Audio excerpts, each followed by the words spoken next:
అధ్యక్ష, ధన్యవాదాలు.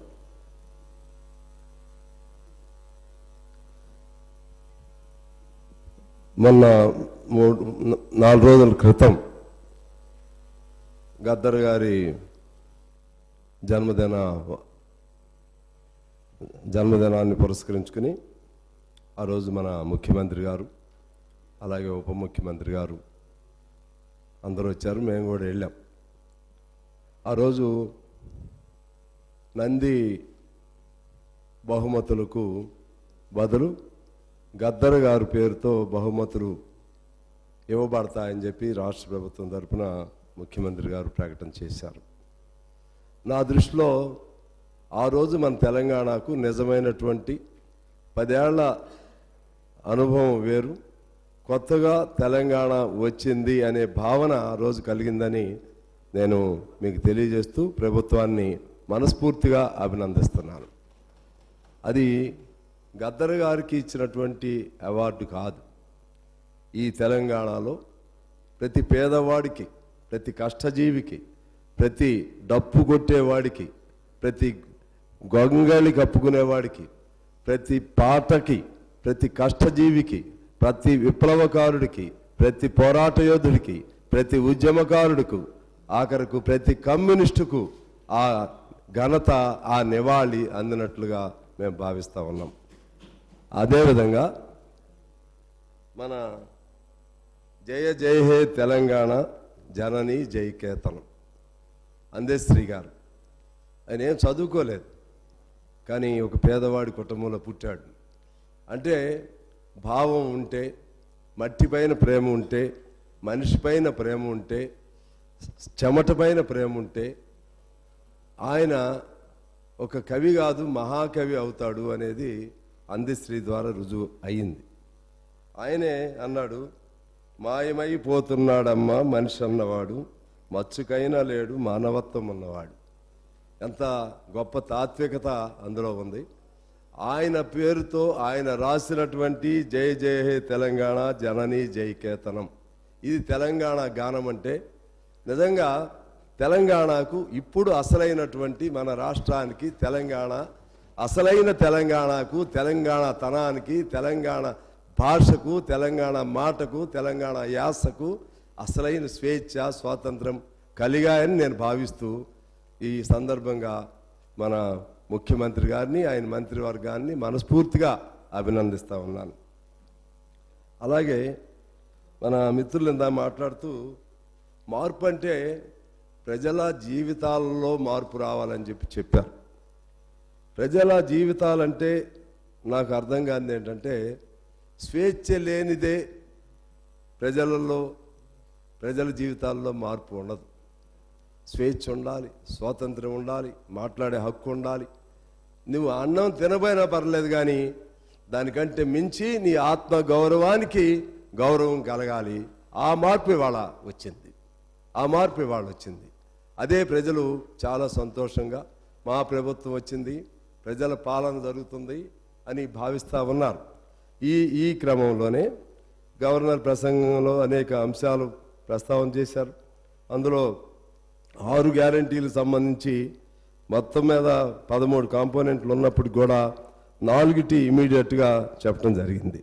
ఇప్పుడు ప్రతి మహిళ చేతిలో కూడా డబ్బులు కనపడుతున్నాయి. అదేవిధంగా మన రాష్ట్రం ద్రవ్యోల్బణంలో 10వ స్థానంలోకి వచ్చింది. ఇప్పుడు అంటే ద్రవ్యోల్బణం తగ్గటానికి కూడా ఇది పరోక్షంగా ఈ స్కీమ్స్ ఉపయోగపడతాయని చెప్పి కొత్త పంచాయతీ తీసుకొస్తున్నారు మా మిత్రులు కొంతమంది. ఆటో వారికి, మహిళలకు ఏదో పేచీ ఉన్నట్లుగా, పంచాయతీ ఉన్నట్లుగా, ఆటోలకి ఉచితంగా మహిళల ప్రయాణానికి ఘర్షణ ఉన్నట్లుగా. ఆ మహిళలు ఎవరు? వాళ్ళు మన మహిళలే. ప్రతి ఆటో నడిపే అతనికి తల్లి ఉంటుంది, అక్క ఉంటుంది, చెల్లి ఉంటుంది. ప్రతి ఆటో నడిపేటువంటి వారి కుటుంబంలో మహిళలు ఉంటారు. ఆ సొంత ఇంట్లో మహిళలకి, ఆ సొంత ఆటో నడిపే మగవాళ్ళకి ఘర్షణ ఏమి లేదు అక్కడ. ప్రాబ్లం ఏంటంటే ఆటో వాళ్ళ మీద కొత్త ప్రేమలు ఎలా పుట్టుకొస్తున్నాయి చాలామందికి. నేను రియల్గా ఆటో వాళ్ళ తరపున మాట్లాడే హక్కు ఇక్కడున్న అందరికంటే నేనేం చిన్నపుచ్చట్లేదు, అందరికంటే హక్కు నాకే ఉంది. ఆటో సంఘానికి, ఏఐటీసీ సంఘానికి నేను రాష్ట్ర అధ్యక్షుడిగా, గౌరవ అధ్యక్షుడిగా ఉన్నా. నాకు 30 ఏళ్ల వయసులోనే వాళ్ళ కోసం కాల్పులు జరిగినాయి, జైలుకి వెళ్ళాను. వాళ్ళ జీవితాల్లో ఇప్పటివరకు మార్పు రాలేదు. వాళ్ళ కోసం నేను పోరాటాలు అనేకం చేశా. నేను జైలుకి వెళ్ళాను, నా మీద పెద్ద పెద్ద కేసులు పెట్టారు. వాళ్ళ జీవితాల్లో మార్పులు రాలా. ఇప్పుడు ఒక సందర్భం వచ్చింది కాబట్టి దాన్ని అడ్డం పెట్టి పరస్పర ఘర్షణ రేకెత్తించడం న్యాయం కాదు. ఆ ఆటో వాళ్ళ సమస్యలు పరిష్కారం చేయడానికి ఏం చేయాలో సూచన చేయండి. అదే పద్ధతిలో ప్రభుత్వాన్ని కూడా నేను కోరుతున్నాను. వాళ్ళలో కొంత ఆదుర్ద వచ్చింది, దానికి సంబంధించి ఆటో అన్ని వర్గాలను పిలవండి. నాకు తెలిసి గ్రామాల్లో కంటే పట్టణాల్లోనే ఆటోలు వాళ్ళకి కొద్దిగా ఇబ్బంది ఉంటుంది. గ్రామాల్లో ఎట్లయినా బస్ స్టాండ్కి ఆటో వాళ్ళు తీసుకురావాల్సిందే మహిళల్ని. అక్కడి నుంచి బస్సులు ఉంటాయి. ఆ బస్సుల్లో ఈ ఆటోలు ఒక ఊరు నుంచి మరొక ఊరు దూరం వెళ్ళేటువంటి ఆటోలు ఉండవు. జిల్లాల్లో, గ్రామాల్లో, టౌన్లో ఉంటుంది. అటువంటి వాటికి ప్రతి మెట్రో లైన్కి ఈ ఎలక్ట్రికల్ ఆటోల్ని కనెక్ట్ చేసే విధంగా ఏదైనా మార్గం చూస్తారా? మరో పద్ధతుల్లో వారికి సంవత్సరానికి 12,000 అన్నారు, దానికంటే ఇంకొద్దిగా బెటర్గా ఏమైనా చేస్తారా? ఇవన్నీ కూడా ప్రభుత్వం ఆలోచన చేయాలని చెప్పి నేను కోరుతా ఉన్నాను. అదేవిధంగా మన ఐటీఐల్ని ఆధునిక టెక్నాలజీతో డెవలప్ చేయడానికి 2,000 కోట్లు మంజూరు చేయటం చాలా ముదావహం.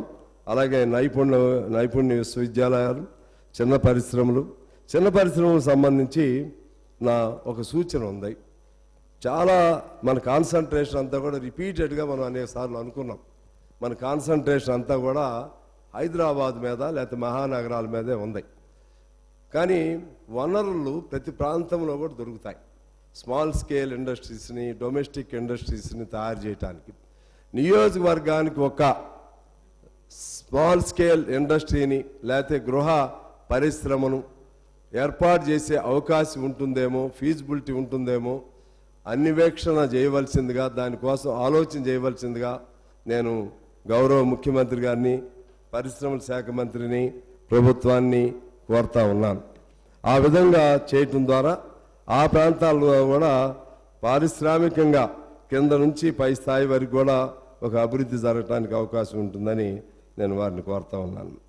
అలాగే దీనిలో ఈ గవర్నర్ ప్రసంగంలో సహజంగా చెప్పారు, కానీ కొంత లోతుగా వెళితే జనరల్గా టచ్ చేశారు, కానీ దానికి ఎలా పరిష్కారాలు ఎలా జరుగుతాయి, దీన్ని ఏ పద్ధతుల్లో ఇప్పుడు ఈ ప్రభుత్వాన్ని ముందుకు తీసుకువెళ్ళాలనుకుంటున్నారు అంటే స్థూలంగా చెప్పారు.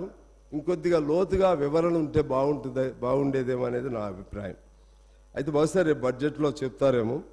ముఖ్యంగా విద్య, వైద్యం, వ్యవసాయం, చిన్న నీటి వనరులు, రైతుల పంటలకు గిట్టుబాటు ధరలు, కౌలు రైతులు, ధరణి, ఇటువంటి సమస్యలపైన ప్రస్తావన రాలేదు.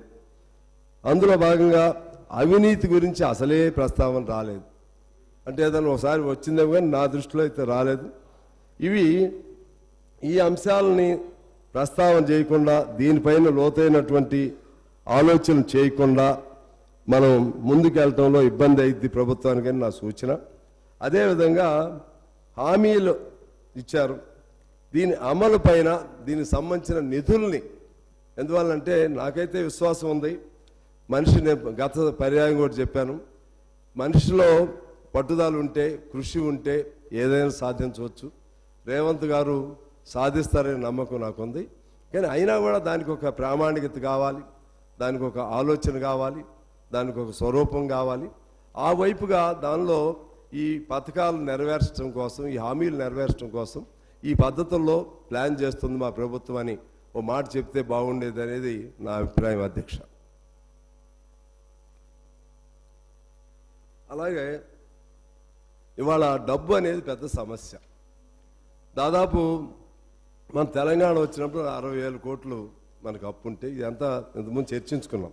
ఇప్పుడు 6 లక్షల కోట్లకు చేరింది. అదేవిధంగా దాని వడ్డీగా కూడా దాదాపు కొన్ని వేల కోట్లు, నా దగ్గర ఫిగర్స్ లేవు, మళ్ళీ తీర్చాలి. మళ్ళీ ఇది ఒక 60,000 కోట్లు అవుతుంది అంటున్నారు ఈ 6 హామీలు. ఈ కొంతమందికి ఏమో సంతోషంగా ఉంటుంది, ఎట్లా తీరుస్తారు వీళ్ళు, ఎట్లా చేస్తారని. దీని మీద ఓ స్పెసిఫిక్గా ఒక అవగాహన ప్రభుత్వానికి ఉండాలంటే ఏం చేయాలి? వాస్తవంగా నేను మొన్న సింగరేణి మీటింగ్కి ముఖ్యమంత్రి గారు ఉప ముఖ్యమంత్రి గారితో పాటు నేను కూడా వెళ్ళాను. నేను మాట్లాడే అవకాశం కోరితే మా బట్టి గారు నాకు చెప్తున్నారు చెవిలో, కొద్దిగా జాగ్రత్తగా మాట్లాడమని. వాస్తవమే, నాకే భయం వేస్తుంది. జనమేమో ఆశలు చాలా ఉన్నాయి, చాలా కోరికలు ఉన్నాయి. ప్రతి ఒక్కరూ మాకు ఉద్యోగం వస్తుందని, ప్రతి అవుట్సోర్సింగ్ కార్మికుడు మాది పర్మనెంట్ అవుతుందని, లేకపోతే ప్రతి ఒక్కరు పేదవాళ్ళు మాకు ఇల్లు వస్తుందని చాలా చాలా ఆశలతో ఉన్నారు. కానీ పరిస్థితి చూస్తే ఇక్కడ ఆర్థికంగా చూస్తే అంత ఆశాదాయకంగా లేదు. మరి దానిపైన ఆ మాట వారంటేనేమో మీరు ఇచ్చిన హామీలు ఎగ్గొట్టని మీరు చెప్తున్నారా అని వారిని ఇంకోరు అంటారు. కానీ నేనుగా ఆలోచన చేస్తే నాకు కూడా వాస్తవంగా ఆర్థిక పరిస్థితులుగా చూస్తే కొద్దిగా లోతుకి వెళితే, ఎందుకంటే నాకు జెన్కో మా నియోజకవర్గంలోనే ప్రధానమైన జెన్కో ఉండేది, సింగరేణి మా దగ్గరే ఉంటుంది. అక్కడ పరిస్థితులు చూస్తే దాదాపు మన జెన్కో మొత్తం కూడా కాంగ్రెస్ పార్టీకి మాకే ఓట్లు వేశారు. వాళ్ళు చాలా ఇబ్బందులు ఉన్నాయి. సింగరేణిలో ప్రధానంగా మాకే ఓట్లు వేశారు, చాలా ఇబ్బందులు ఉన్నాయి. అన్నిటి పరిష్కారం లభిస్తాయని లోపలికి వెళ్ళి చూస్తే డబ్బులు లేవు. దీని మీద ఎలా చేయాలనేది ఆలోచన చేయవలసిన అవసరం ఉందని నేను గవర్నమెంట్ని కోరుతా ఉన్నాను. అదేవిధంగా ఇందులో భాగంగానే మీకు చెప్పాలంటే ఇప్పుడు స్కాలర్షిప్లు ఉన్నాయి. ఇప్పుడు కొత్త ఖర్చులే కాదు, పాత బాకీలు ఎన్ని ఉన్నాయి అనేది కూడా చూసుకోవాలి. మొన్న అనుకున్నాం జెన్కో దాదాపు 80,000 కోట్లు నష్టాల్లో కానీ అప్పుల్లో కానీ ఉందని. సింగరేణిలో కూడా అదే పరిస్థితి ఉంది. ఆ బాకీలు తీర్చాలి. అలాగే ఇప్పుడు ఈ స్కాలర్షిప్లు, అలాగే ఫీజు రియంబర్స్మెంట్లు, ఇటువంటి వాటి కోసం దాదాపు 6-7 వేల కోట్ల రూపాయలు, కరెక్ట్ లెక్కలేదు కాబట్టి నేను సుమారుగా చెప్తా ఉన్నాను. అదేవిధంగా సర్పంచులు మొన్నే పదవీ కాలం అయిపోయింది. ఈ సర్పంచులు ప్రతి పంచాయతీకి కొన్ని 10 లక్షలు, 5 లక్షలు, 6 లక్షలు అట్లా సర్పంచులు చేసిన పనులకు బిల్లులు రాని వాళ్ళు ఉన్నారు. వాళ్ళు చాలామంది, ఎక్కువ మంది అని అన్నగాని కొద్దిమంది ఆత్మహత్యలు కూడా చేసుకున్నటువంటి పరిస్థితులు మనం చూసాం. అవి అన్నీ కలిపితే 7-8 వేల కోట్లు వాళ్ళ బిల్లులు కట్టాల్సి ఉంటుంది. కాంట్రాక్టర్లకు కూడా ఎన్నో సంవత్సరాల క్రితం పనిచేసిన కాంట్రాక్టర్లు కూడా బిల్లులు రానటువంటి వాళ్ళు ఉన్నారు. చిన్న కాంట్రాక్టర్లు ఆత్మహత్యలు చేసుకునే వాళ్ళు కూడా ఉన్నారు. ఆఖరికి ఆ బిల్లులను తీసుకోవడానికి కూడా తిరిగి పర్సంటేజ్లు ఇచ్చే పరిస్థితి ఇవాళ ఉందంటే ఎంత దురదృష్టకరమైన స్థితిలో మనం ఉన్నామో ఆలోచన చేయవలసినటువంటి అవసరం ఉంది. మరి వీటన్నిటిని ఆఖరికి భవన నిర్మాణ సంక్షేమ నిధి ఉంటుంది, ఆ డబ్బులు కూడా అందులోనే ఉన్నాయి. అదే పద్ధతుల్లో జీపీఎఫ్ పేరుతో ఉద్యోగస్తులు దాచుకున్న డబ్బులు చాలా ఉన్నాయి అధ్యక్ష. ఆ డబ్బులు పోలీసులు కానీ టీచర్స్ కానీ ఆ డబ్బులు కూడా ఈ ప్రభుత్వమే వాడుకుంటూ ఉంది. వాళ్ళ కష్టంతో వాళ్ళు దాచుకున్న డబ్బులు కూడా ప్రభుత్వమే వాడుకుంటుంది. అది అలాగే రిటైర్ అయిన తర్వాత ఎల్ఐసి పేరుతో డబ్బులు రావాలి. 2 ఏళ్ళైనా రావట్లేదు. ఒక్కోడికి 2 లక్షలు 3 లక్షలు అంటే అదేమో వాళ్ళ దాచుకున్న డబ్బులు. రిటైర్ అయినటువంటి డబ్బులు ఇంకా ఎక్కువ మోతాదులో డబ్బులు రావాల్సిన అవసరాలు ఉన్నాయి, అవి రావట్లేదు. మరి ఇవన్నీ కలిపితే అటు పాత అప్పులు, తర్వాత మరలా వడ్డీలు, తర్వాత ఇప్పుడు హామీలు, మరలా ఇప్పుడు రావాల్సినటువంటి బకాయిలు, ఇవన్నీ కలిపితే ఎలా చేస్తారనేది నాకు కూడా భయంగానే ఉంది. ఎందుకంటే మేము మిత్ర పార్టీగా ఉన్నాము. అయినా సరే దీన్ని అధిగమించడం కోసం ఏమి చేయాలనేది మరింత లోతుగా ప్రభుత్వం ఆలోచన చేయాలని చెప్పి నేను కోరుతా ఉన్నాను అధ్యక్ష. అలాగే మానవ అభివృద్ధి అనేది ప్రధానంగా 3 అంశాలపైన ఆధారపడి ఉంటుంది. ఒకటి విద్య, వైద్యం, సామాజిక అభివృద్ధి, వీటి మీద ఆరోగ్యం. అయితే మన దగ్గర విద్యారంగానికి తీసుకుంటే అన్ని సంపదల కన్నా విద్యా సంపద శాశ్వతం. మనిషి తుదికంటూ మనిషితో కలిసి ఉండేది విద్య. ఆస్తులు వస్తూ ఉంటాయి, పోతూ ఉంటాయి. కానీ ఆ విద్యారంగానికి సంబంధించి మనం ఏ స్థానంలో ఉన్నాం? ప్రపంచంలో అమెరికా, ఇంగ్లాండ్ లాంటి దేశాల్లోని మొదటి 1-2 స్థానాలు ఉన్నాయి. మనం ఎక్కడో 70వ స్థానంలోనూ 80వ స్థానంలోనూ మనం ఉన్నాం భారతదేశంగా. మన రాష్ట్రం కూడా అంతే పరిస్థితుల్లో ఉన్నాం.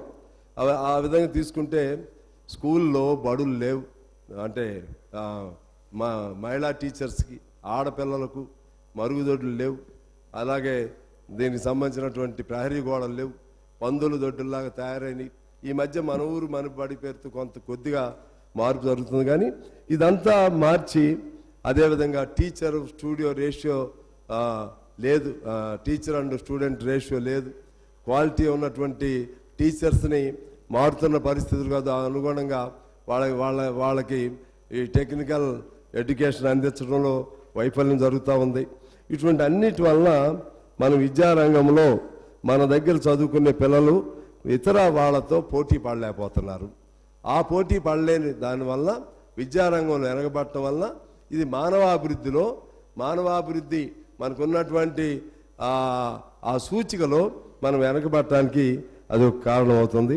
2014లో ఉమ్మడి రాష్ట్రంలో ఉన్నప్పుడు విద్యారంగంలో 11% బడ్జెట్లో కేటాయిస్తే ఇప్పుడు 6% అయిపోయింది అధ్యక్ష. అది అంటే రాను విద్యారంగం పైన డబ్బులు ఖర్చు కేటాయింపులు తగ్గిస్తూ ఉన్నారు.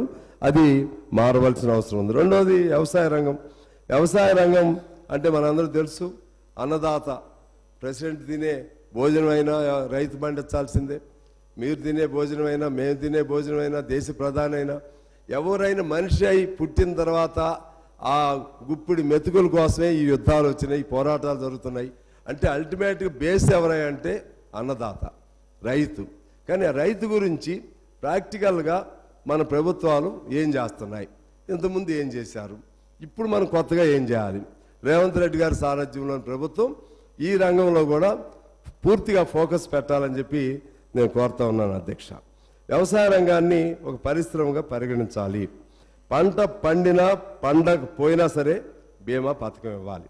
మన బీమా పథకంలో ఉన్న దాని పెద్ద లోపం ఏంటంటే ఎండాకాలంలో అసలు పంటలే వేయకపోతే మీకు బీమా లేదు అంటారు. ఒకవేళ పంట వేస్తే ఎంత మొత్తం పంట నాశనం అయిపోయినా సరే ఎక్కడో ఒక పాయింట్ తీసుకుని అక్కడ కొద్దిగా ఇస్తూ ఉంటారు. నాకు తెలిసి పంటల బీమా అనేది ఒక పుస్తకాల్లోనో పేపర్లోనో చదువుకునేది తప్పితే సామాన్య రైతుకు ఎప్పుడు కూడా ఇది ఈ పంట నాకు దెబ్బతింది, నాకు పంటల బీమా వచ్చిందన్న పరిస్థితిని నేనైతే నాకు తెలిసి చూడలేదు. పెద్దలు ఏమన్నా మా కోమటిరెడ్డి వెంకటరెడ్డి గారు వాళ్ళు ఏమైనా చూశారో నాకు తెలియదు. నాకైతే తెలిసి పంటల బీమా పేద రైతుకి పంటలు దెబ్బతిన్న వాళ్ళకి రాలేదు. దాన్ని ఇప్పుడు కేంద్రం కట్టట్లేదని ఇంతకుముందు రాష్ట్ర ప్రభుత్వం వీళ్ళు ఇవ్వట్లేదు, వాళ్ళు ఇవ్వట్లేదు, మొత్తానికే పంటల బీమా పథకం ఆపేశారు. దీన్ని ప్రక్షాళన చేయాలి.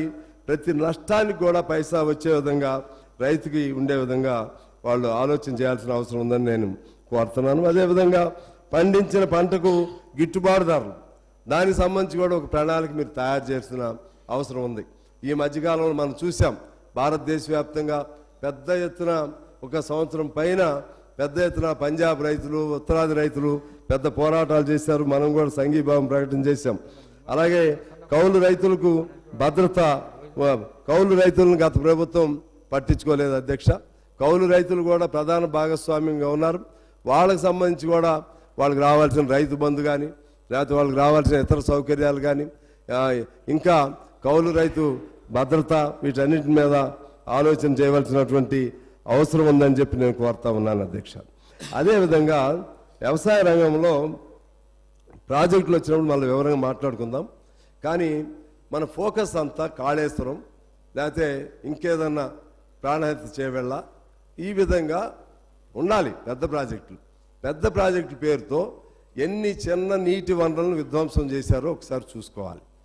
ఎన్ని మైనర్ ఇరిగేషన్ ప్రాజెక్టులను విధ్వంసం చేశారో చూసుకోవాలి. కనీసం కొద్ది డబ్బులతో బాగయ్యేటువంటి మైనర్ ఇరిగేషన్ వాటిని దానిపైన శ్రద్ధ పెట్టకపోవటం వల్ల అవన్నీ కూడా ఇవాళ నాశనం అయి ఉన్నాయి. అందువలన నేనేం కోరుతా ఉన్నానంటే పెద్ద ప్రాజెక్టులు రావాలంటే కొన్ని సంవత్సరాలు పడుతుంది. పెద్ద ప్రాజెక్టులు రావాలంటే ఆ సంవత్సరాల్లో ఇప్పుడు కాళేశ్వరం, మేడిగడ్డ జరిగింది, ఒక చిన్న లోపం జరిగింది. ఆ లోపంతో మళ్ళీ మొత్తమే కూల్చేయాల్సిన అవసరం వస్తుందని చెప్పి నిపుణులు అంటున్నారు. నిజమేంటో వడ్డీదేంటో నాకైతే తెలియదు.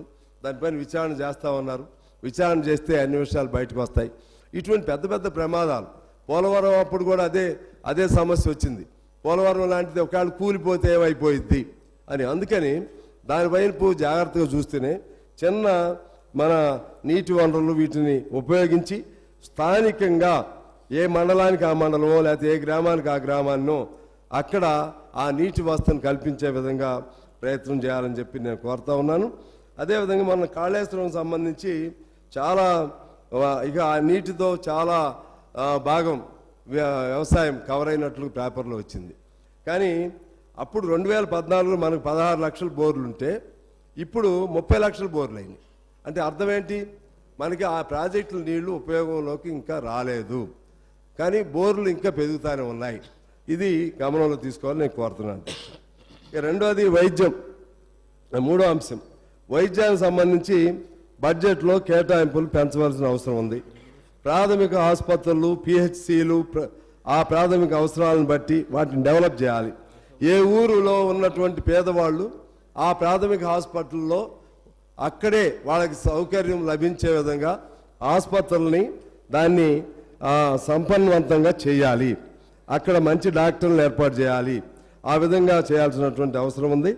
అదేవిధంగా గవర్నమెంట్ హాస్పిటల్స్లో ఏరియా హాస్పిటల్స్ కానీ లేకపోతే జిల్లా హాస్పిటల్స్ కానీ అక్కడ పేషెంట్ చేరిన తర్వాత మళ్ళీ బయటికి రాకుండా ఉండే విధంగా మంచి క్వాలిఫైడ్ డాక్టర్స్ని, అదేవిధంగా ఇన్ఫ్రాస్ట్రక్చర్ని, అలాగే ఎప్పటికప్పుడు చెక్ ఉండే విధంగా చేయాల్సిన అవసరం ఉంది. నిమ్స్, ఈ మధ్య నేను నిమ్స్ వెళ్ళాను. నిమ్స్ గొప్ప సౌకర్యాలు ఉన్నాయి, పెద్ద ప్లేస్ ఉంది. ఉస్మానియా చూశాను, గాంధీని చూశాను. ఆ హాస్పిటల్స్ ఎందుకు మనం నిర్లక్ష్యం చేస్తున్నామో ఆలోచన చేయాల్సిన అవసరం ఉంది. ప్రభుత్వంగా నేను కోరుతున్నాను, ముఖ్యమంత్రి గారు, ఆరోగ్య శాఖ మంత్రి గారు, ఇతరులను కోరుతా ఉన్నాను. మనకున్నటువంటి ఇన్ఫ్రాస్ట్రక్చర్, మనకున్నటువంటి భూమి, మన ప్రభుత్వ ఆసుపత్రులకు ఉన్నటువంటి భూమి మరి ఎక్కడ లేదు. అదేవిధంగా అందులో సెలెక్ట్ అయ్యే డాక్టర్లు అందరూ కూడా క్వాలిఫైడ్ డాక్టర్లే ఉంటారు. మా కేఎల్ మహేందర్ గారని మా పెద్ద నాయకులు ఉండేవాడు. ఆయన ఎప్పుడు కూడా he never visited any corporate hospital. He was in the habit of visiting Gandhi hospital any problem వచ్చినా. ఆ విధంగా మీరు ఆ హాస్పిటల్స్ని డెవలప్ చేయాలని చెప్పి నేను కోరుతా ఉన్నాను. అలాగే వైద్యానికి సంబంధించి ఒక గొప్ప మన ప్రభుత్వం ఒక మంచి నిర్ణయం చేసింది.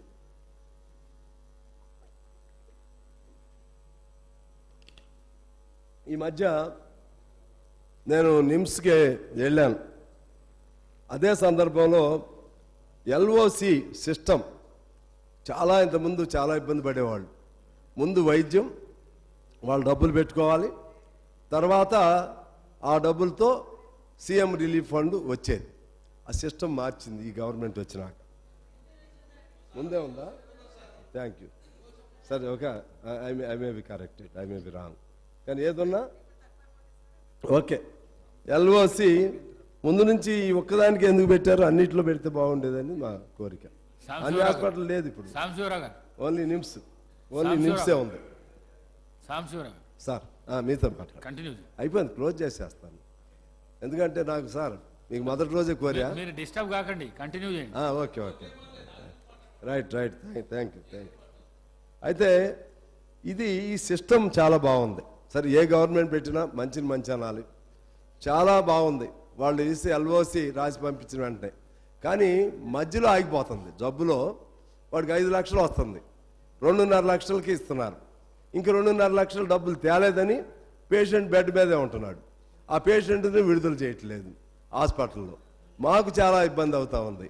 అందువల్ల ఈ మధ్య 10 లక్షల వరకు పెంచాము, డిజిటల్ హెల్త్ కార్డ్స్ ఇస్తామని అన్నారు, కానీ ఇంకా అమలైనట్లుగా లేదు. మీరు అన్న తర్వాత కూడా ఇప్పుడు కూడా అదే ఇబ్బంది జరుగుతుంది. ప్రతి ఒక్కళ్ళకు కూడా ఇర్రెస్పెక్టివ్ ఆఫ్ రేషన్ కార్డ్ అందరికి కూడా డిజిటల్ హెల్త్ కార్డులు ఇవ్వాలి. అది ఒక్క నిమ్స్కే పరిమితం కాకుండా ఉస్మానియా కానీ, గాంధీ కానీ, even other reputed corporate hospitals కూడా, అంటే వాటిని దుర్వినియోగం చేయకుండానే చేసి జబ్బు పేరుతో, కిడ్నీ ప్రాబ్లం పేరుతో, లేకపోతే లివర్ ప్రాబ్లం పేరుతో, ఇతర ప్రాబ్లం పేరుతో డబ్బులు లేకపోవటం వల్ల చనిపోయాడు అనేటువంటి ఒక్క మాట రాకుండా చేస్తే రాష్ట్ర ప్రభుత్వానికి అంతకంటే, ఎందుకంటే రాజశేఖర రెడ్డి గారి బ్రెయిన్ చైల్డ్ ఇది ఆరోగ్యశ్రీ, దాన్ని ఇంకా మరింత పరిపుష్టి చేసుకుంటే అంతకంటే గొప్ప పేరు మీకు రావాలని చెప్పి నేను కోరుకుంటా ఉన్నాను. అది ఆరోగ్యానికి సంబంధించి. అలాగే పారిశ్రామిక విధానంలో కూడా మొత్తంగా హైదరాబాద్ మీద ఫోకస్ చేయకండి దయచేసి. చేయండి, ఇది కూడా చేయండి. 40,000 కోట్లు ఒప్పందం చేసినా, అంతకుముందు మీరు 6 లక్షల కోట్లు ఒప్పందం చేసినా మాకేం తెలియదు. మీరు ఏం చేస్తున్నారో ఎక్కడ చేసుకుంటున్నారో మాకు తెలియదు. మా కోరిక ఏంటంటే మా దగ్గర ఏమన్నా జరిగిందా, మా ప్రాంతంలో ఏమన్నా పారిశ్రామికం జరిగిందా, మా ప్రాంతంలో ఉన్న చదువుకున్న పిల్లలకి ఏమైనా ఉద్యోగం వచ్చిందా, అది మేము చూస్తున్నాం. మా ప్రాంతంలో ఉన్న చదువుకున్న పిల్లలకి మేమంటే మా ప్రాంతమే కాదు, అన్ని నియోజకవర్గాల్లో. అందుకని నా రిక్వెస్ట్ ఏంటంటే, ఇంతకుముందే నేను మనవి చేశాను, ప్రతి ప్రాంతంలో ప్రతి నియోజకవర్గానికి ఒక ఖచ్చితంగా అక్కడ స్థానికంగా దొరికేటువంటి మినరల్స్ని కానీ, స్థానికంగా దొరికేటువంటి అగ్రి ప్రొడక్ట్స్ మీద కానీ ఆ ప్రాంతంలో నియోజకవర్గానికి ఒక స్మాల్ స్కేల్ ఇండస్ట్రీ కావాలి. జిల్లాకు ఒక ఇండస్ట్రియల్ పార్కో ఐటీ హబ్ లాంటిదో కావాలి. ఆ విధంగా ఇది ఎక్స్టెన్షన్ వైపు పోవాలి. దాన్ని డీసెంట్రలైజ్ అవ్వాలి తప్పితే సెంట్రలైజ్ అవ్వకూడదు అనేది నా కోరిక. ఇక ఆఖరిగా అంటే ఇంకా చాలా ఉన్నాయి సమస్యలు. అసలు అవినీతి అనేది మేము మొదటిసారి ఎమ్మెల్యేలుగా ఉన్నప్పుడు అప్పుడు చూసాం. బయ్యారం, ఇంకా చాలా అవినీతి అనకొండ అని, అంటే తిమింగలం కాదు, తిమింగలానికంటే మించి అనకొండ, అది పెద్ద ఏదో పెద్ద జంతువులు ఏదో చెప్తారు మరి, పాము. అనకొండను మించిన అవినీతి ఇవాళ అన్ని చోట్ల చూస్తూ ఉన్నాం. ఆ ప్రభుత్వం ఈ ప్రభుత్వం నేను చెప్పదలుచుకోలేదు. ఈ ప్రభుత్వం కొత్తగానే వచ్చింది. ఇంతకుముందు 10 ఏళ్ళు టీఆర్ఎస్ ప్రభుత్వం ఉంది. భారతదేశంలో వివిధ రాష్ట్రాల్లో వివిధ ప్రభుత్వాలు ఉన్నాయి. నిన్న ఛత్తీస్గఢ్ ముఖ్యమంత్రిని కేవలం 35 లక్షల రూపాయలు దొరికాయి. ఆయనకు ఉంది 8 ఎకరాలు.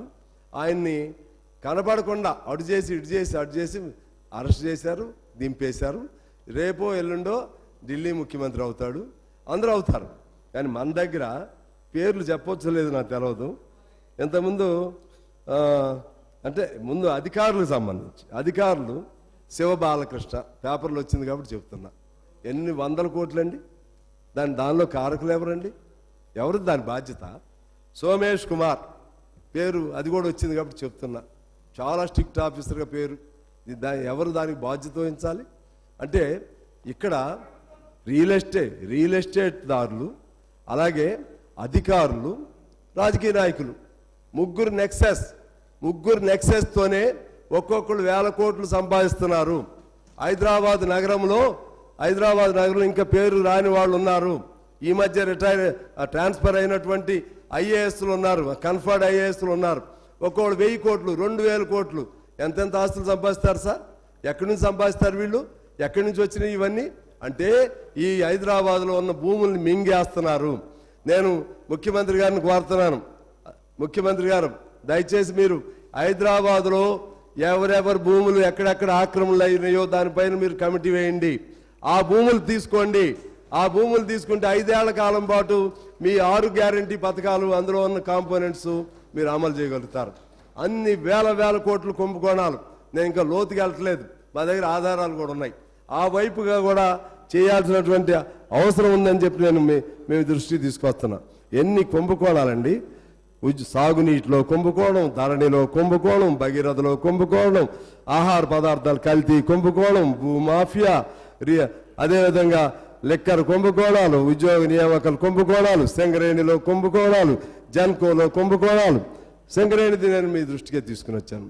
మా సింగరేణి ఒకప్పుడు మచ్చలేనటువంటి సింగరేణి మాది, మచ్చలేని, అసలు కరప్షన్ వినపడేది కాదు.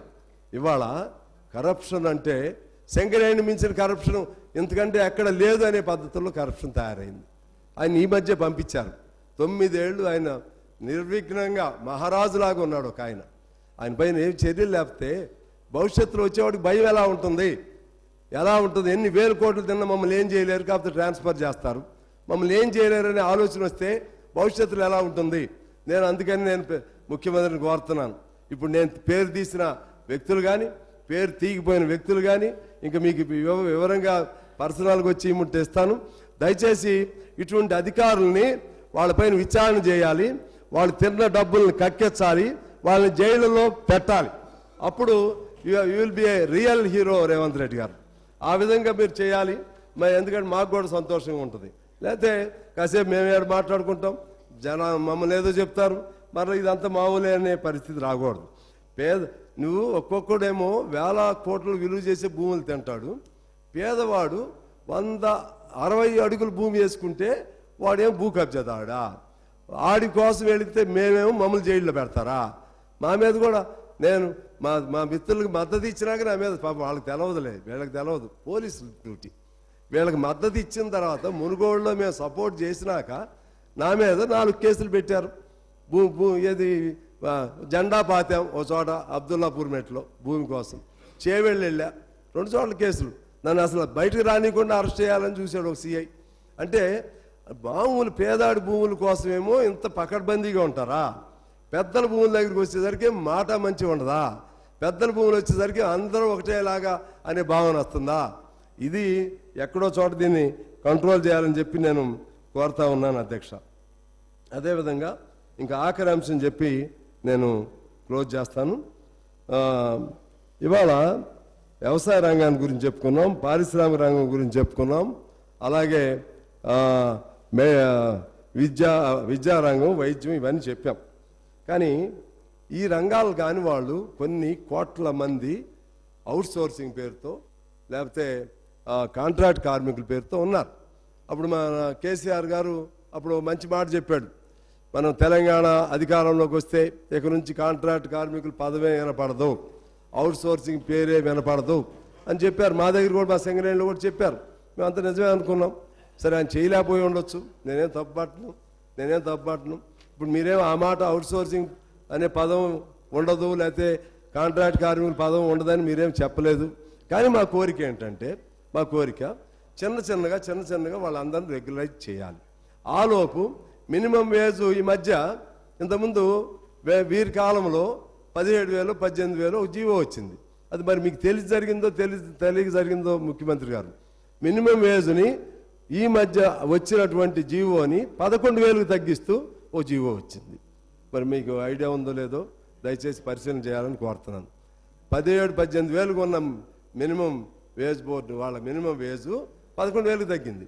అందువలన ఇటువంటి వాళ్ళని చిన్నగా మీరు రెగ్యులరైజ్ చేయడానికి ప్రయత్నం చేయాలి. అంటే 73 రకాల పనులు ఉంటాయి. 1,20,00,000 మంది ఇందులో ఉన్నారు.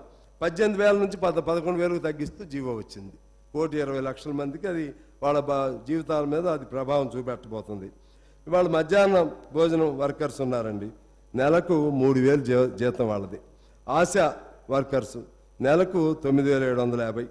విఓఏలు గ్రామ దీపికలు వాళ్ళని 5,000. శ్రీనిధి 9,000. గ్రామ పంచాయతీ కార్మికులు 8,600 వాళ్ళ జీతాలు చెప్తున్నాను అధ్యక్ష. మున్సిపల్ కార్మికులు 10,000 నుంచి 20,000. అంగన్వాడీ 17,000.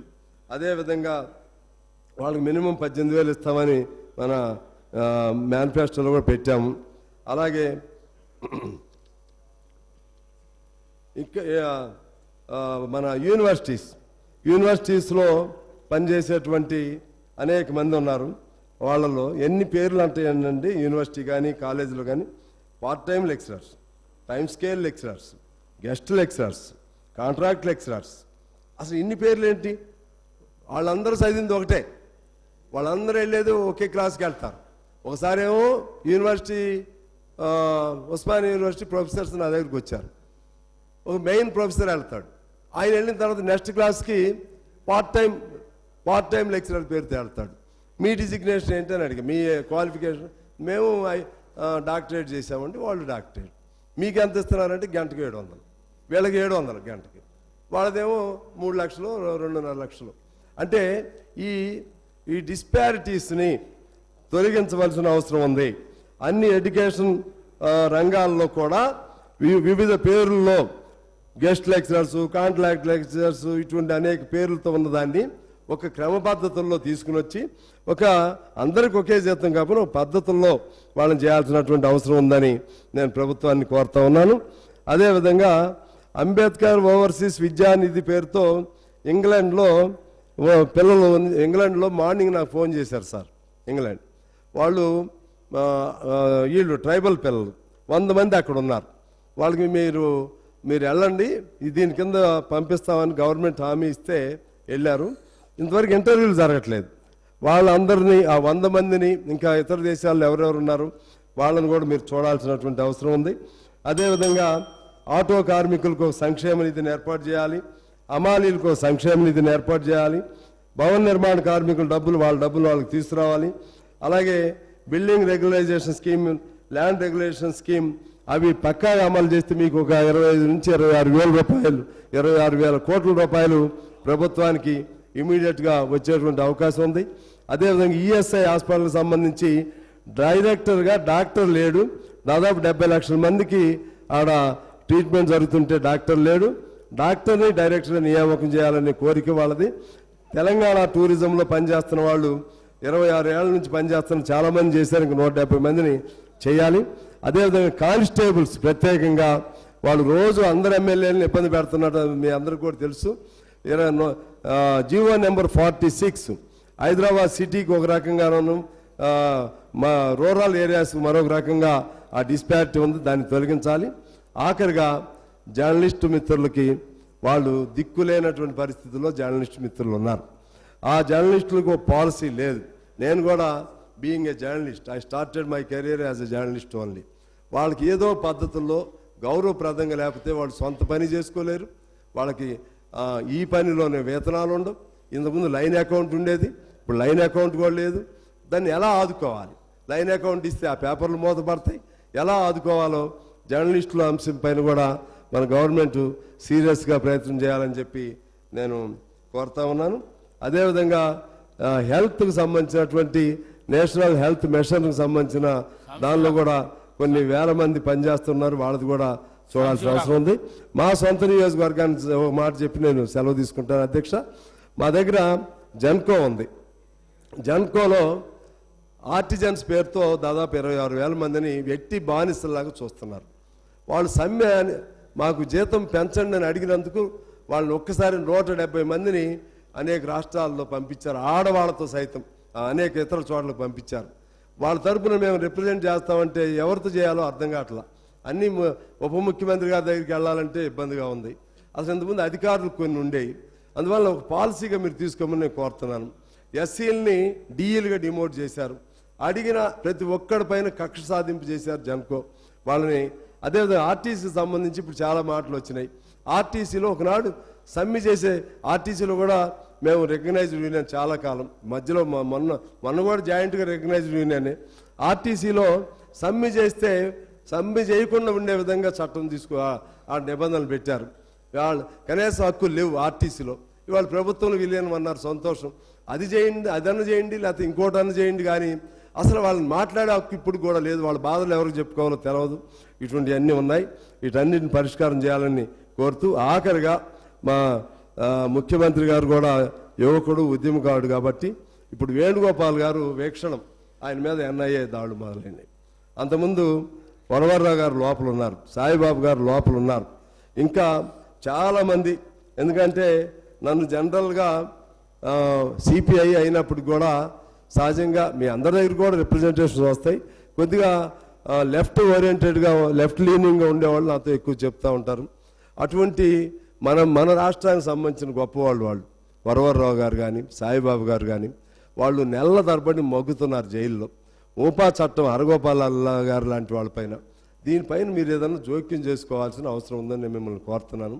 అదేవిధంగా నిషేధించబడినటువంటి సంస్థల్ని, విప్లవ సంస్థలు ఉన్నాయి, విరసం, ఇటువంటి ఏం తప్పేం చేస్తున్నాయి? అవి పేద ప్రజలకు గొంతు వినిపిస్తాయి. అవి గద్దర్ గారు చేసింది కూడా అదే కదా.